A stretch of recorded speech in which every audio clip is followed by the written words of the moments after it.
सबका एक बार फिर से स्वागत है विजय एकेडमी में। दोस्तों, हम आज जो है भक्ति काल के बारे में पढ़ने वाले हैं। भक्ति काल जो है, इसकी जो शुरुआत 1300 से लगाकर 1800 ईस्वी से इसकी जो है 1318 ईस्वी से इसकी जो शुरुआत मानी जाती है और 1643 ईस्वी तक जो है ये काल चला। इस काल का जो नाम जो है रखा गया है, विदेशी लोगों ने जब आक्रमण किया था भारत में, जो स्थिति आक्रमण की जो स्थिति बनी पड़ी थी, तो उसी समय जो है देश के राजाओं को शक्तिशाली हो जाने के कारण यहाँ के जो हैं वीर रचनात्मक काव्य की रचना हतोत्साहित हुई। यानी उस समय जो विदेशियों ने हमारे देश पर जब आक्रमण किया, तो यहाँ के जो राजा हैं अपने साहस, शौर्य और वीरता के साथ में जिस प्रकार से उन्होंने रचनाएं की, लड़े, उनका सामना किया, मुकाबला किया, तो उस प्रकार की रचनाएं यहाँ काव्य सुंदर में देखने को मिलती हैं। तत्कालीन राजनीतिक, सामाजिक तथा धार्मिक परिस्थिति ने कवियों को ईश्वर का एक स्वरूप बताते हैं।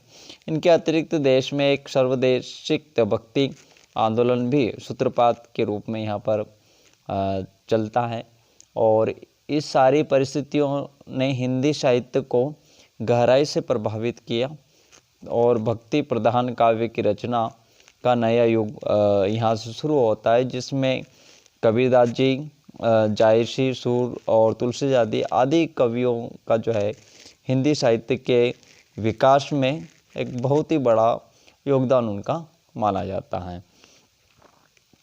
तो भावभूमि पर अवतरित, मतलब इस भारतीय भूमि पर जो अवतरित हुए, तो उनके प्रति जो भगवान के आराध्य, एक देखिए यहाँ देखिए हम देखते हैं कि कबीरदास जी, रसखान जी, है ना, ये एक अलग समुदाय के होते हुए भी इन्होंने जो धर्म प्रथा पर जो भेदभाव जो किया जाता है, धर्म, जाति और ईश्वर को भी बांट दिया जाता है, तो इन लोगों ने समाज सुधारक का काम किया कुल मिला अपनी रचनाओं के माध्यम से।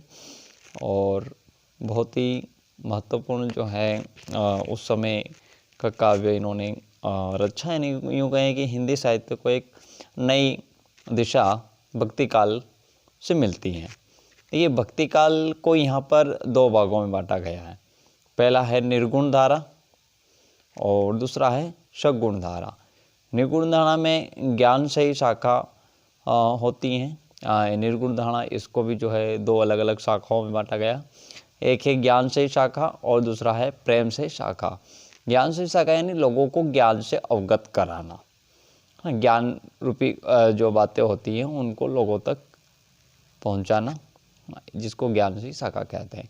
प्रेम से शाखा यानी जिसमें प्रेम का वर्णन, ईश्वर प्रेम का वर्णन है, इस प्रकार की रचनाएं उस समय देखने को मिली। उसी प्रकार से सगुण धारा भी दो शाखाओं में है, जिसमें एक तो राम भक्ति शाखा है जो तुलसीदास जी के द्वारा आपको देखने को मिलेगी, और एक ही कृष्ण भक्ति शाखा जो सूरदास जी ने उनकी रचनाएं आपको देखने को मिलेगी। हम पढ़ते ही हैं सिलेबस में के अंदर, हिंदी की यह अजस्व भागीरथी दो धाराओं में प्रवाहित होती गई।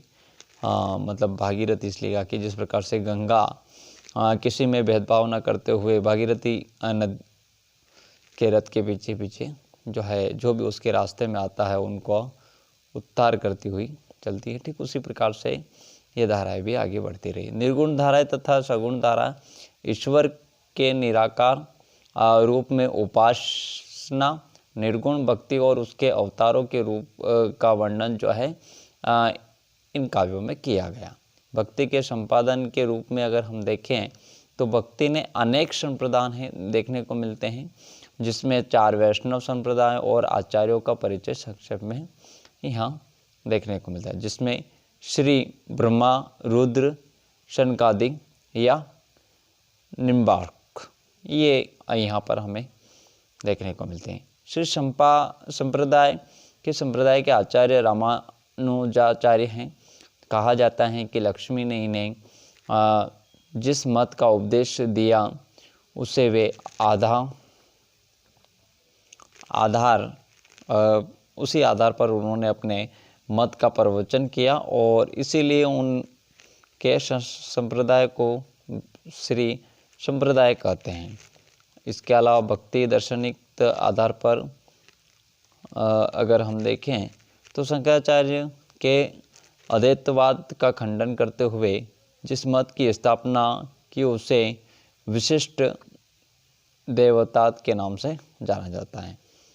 देखिए, ब्राह्मण संप्रदाय जो हुआ, उस ब्राह्मण संप्रदाय में प्रवक्त मध्वाचार्य थे। मध्वाचार्य, उनका जो जन्म गुजरात में माना जाता है, उनका जो जन्म हुआ वो गुजरात में हुआ। चैतन्य महाप्रभु हुए जिन्होंने पहले ही इसी संप्रदाय में दीक्षित हुए। दीक्षित यानी दीक्षा लेना। इस संप्रदाय का सीधा संबंध हिंदी साहित्य से रहा। रुद्र संप्रदाय, इसके प्रवक्ता विष्णु स्वामी हुए, है ना, ये नाम आपको याद रखने हैं। तो विष्णु स्वामी थे और यहाँ पर महाप्रभु वल्लभाचार्य, है ना, के पुष्टि संप्रदाय के रूप में उन्होंने हिंदी में जीवित हैं। जिस प्रकार रामानंद ने राम की उपासना पर बल दिया, है ना, ये आप पढ़े होंगे, रामानंद के द्वारा रचित राम की उपासना, है ना। उसी प्रकार वल्लभाचार्य ने श्री कृष्ण की उपासना पर बल दिया। उन्होंने प्रेम लक्षण भक्ति ग्रहण की, भगवान के अनुग्रह के भरोसे नित्य लीला में प्रवेश करना ही जीव का लक्ष्य माना। और सूरदास एवं अष्टछाप के कवियों पर इस संप्रदाय का प्रभाव हमें देखने को मिलता है। देखिए, सनकादिक संप्रदाय जो रहा वो निम्बार्काचार्य द्वारा परिवर्तित रहा, मतलब इनके जो प्रवचन रहे। हिंदी साहित्य को प्रभावित करने वाले राधा वल्लभी संप्रदाय का संबंध यहाँ देखने को मिलता है हमें। और राधा वल्लभाचार्य संप्रदाय के प्रवक्ता जो थे वो थे हित हरिवंश, जिनका जन्म जो है 1502 ईस्वी में मथुरा के पास के एक गांव में होता है। हित हरिवंश पहले मध्वानुयायी थे। इस संप्रदाय में वे राधा की प्रधानता को बताते हैं। भाषा काव्य रूप में यहाँ पर अगर हम देखें तो जो लेखन कार्य होता था उसकी जो भाषा काव्य रूप जो होता था या छंद का जो प्रयोग उसमें होता था, तो वो भक्ति आंदोलन अखिल भारतीय का इसका एक परिणाम यह हुआ कि लगभग पूरे देश में यानी मध्य प्रदेश की काव्य भाषा हिंदी ब्रज भाषा में लिखी गई। देखिए, हमने पहले भी पढ़ा तो यहाँ पर ब्रज भाषा सबसे ज़्यादा देखने को मिलती थी लेखन, काव्य लेखन के अंदर। इसका प्रचार प्रसार काफ़ी अधिक हुआ। नामदेव ने अपनी भाषा मराठी का विकास किया। फिर नानक देव ने पंजाब में जो है अपनी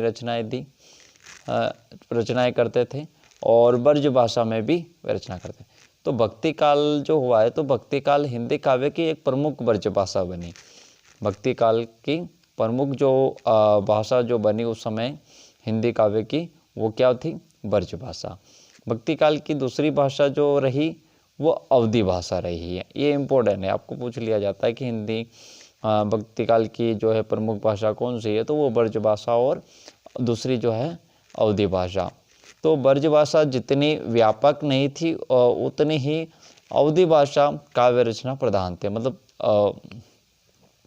देखिए, ब्रज भाषा बहुत कम कवियों इसका उपयोग, लेकिन अवधी भाषा काफ़ी ज़्यादा प्रचलित रही है। अवध क्षेत्र के ही कवियों द्वारा इस भाषा को जो है लिया गया। हिंदी के सूफी कवि अवध क्षेत्र के थे। इसी कारण से भक्ति काल में किसी महान कवि ने शुद्ध खड़ी बोली का भी प्रयोग किया। हमें ये चीज़ें भी यहाँ पर काव्य के अंदर देखने को मिलती है। देखिए, इंपॉर्टेंट चीज़ें क्या है? ब्रज भाषा का प्रयोग हुआ, अवधी भाषा का और खड़ी बोली।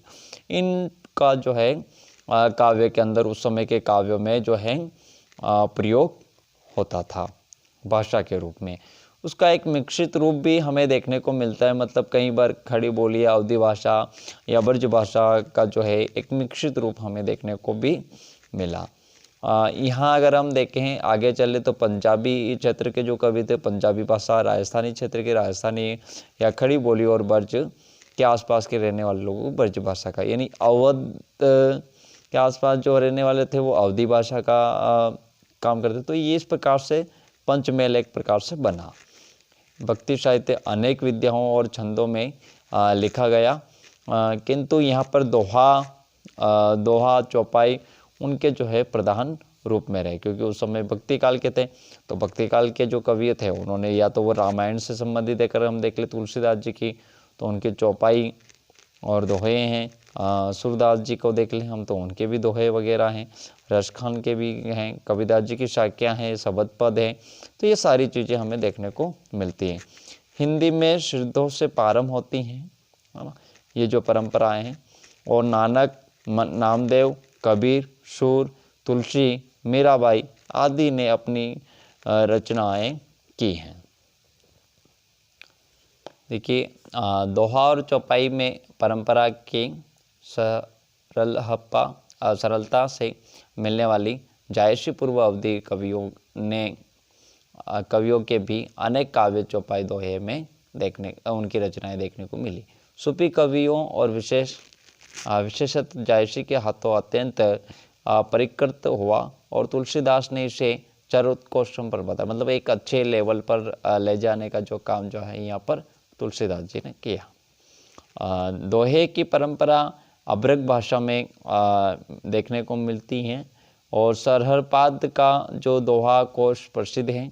दोहा नाम से आदिकाल में इसको जो है ढोला मारू रा दुला जैसा प्रमुख काव्य भी देखने को हमें मिल जाता है। इसके बाद में भक्ति काल में कबीर के दोहे जो साखी के नाम से जाने जाते हैं, तुलसी के राम कथा, है ना, तुलसीदास जी के द्वारा जो है राम कथा लिखी गई, उसका वर्णन जो है हमें देखने को मिलता है। जो दोहावली में उनके जो है रचना है, दोहे का ही एक रूप और होता है जिसको सोराटा कहा जाता है। चपैया, सवैया, कवित, भुजंग, प्रियात, वर्वे, हरिकीर्तिका आदि भक्ति काल काव्य के बहुप्रचलित छंद हैं। और सवैया कवित हिंदी के अपने छंद हैं जो भक्ति काल में दिखाई दिए। इनकी स्पष्ट परंपरा पहले नहीं देखने को मिलती थी, लेकिन तुलसीदास जी ऐसे भक्त कवि हैं जिनके यहाँ मध्यकाल में प्रचलित प्राय सभी काव्य रूप हमें देखने को मिले। तुलसी ने मंगल काव्य, नहछु, कलेऊ, सोहर जैसे काव्य रूपों का भी उपयोग किया है। साथ ही साथ उन्होंने नहछु और कलेऊ में विवाह के समय गाए जाने वाले और सोहर पुत्र जन्म के समय गाए जाने वाले गीतों को भी उन्होंने अपनी काव्य रचना के अंदर सम्मिलित किया। आदिकाल में विविध छंदों में प्रबंध काव्य की रचनाएं हमें देखने को मिली और उसके साथ में उदाहरण के लिए पृथ्वीराज रासों में जैसे छंद बहुत जल्दी जल्दी बदलते हैं, ठीक उसी प्रकार से सूरदास और तुलसीदास भी छंद परिवर्तन करते थे, किंतु जल्दी जल्दी नहीं। केशव की रामचरित्रिका में बहुत जल्दी जल्दी छंद परिवर्तन हुए हैं। निर्गुण भक्ति धारा, निर्गुण भक्ति की धारा दो प्रमुख शाखाओं में प्रवाहित हुई, ज्ञानाशयी शाखा और प्रेमाशय शाखा। तो ये यहाँ तक जो है हमने अभी इस वीडियो में देखा कि भक्ति काल की जो शाखाएं हैं, सबसे पहले तो उनको दो भागों में बांटा गया, निर्गुण धारा और सगुण धारा। इनको जो है अलग अलग धाराओं में, तो निर्गुण धारा की जो शाखा हैं वो ज्ञानशयी शाखा और प्रेमाशयी शाखा के अंतर्गत बांटा गया है। दोस्तों अगर आपको ये वीडियो पसंद आया हो तो इसको लाइक और शेयर और सब्सक्राइब जरूर करें और अधिक से अधिक इसको शेयर करें। और इसी प्रकार के रोचक वीडियो देखने के लिए हमारे चैनल विजय एकेडमी के चैनल को सब्सक्राइबर करें और कमेंट भी करें अगर आपको अच्छा लगा हो तो। धन्यवाद।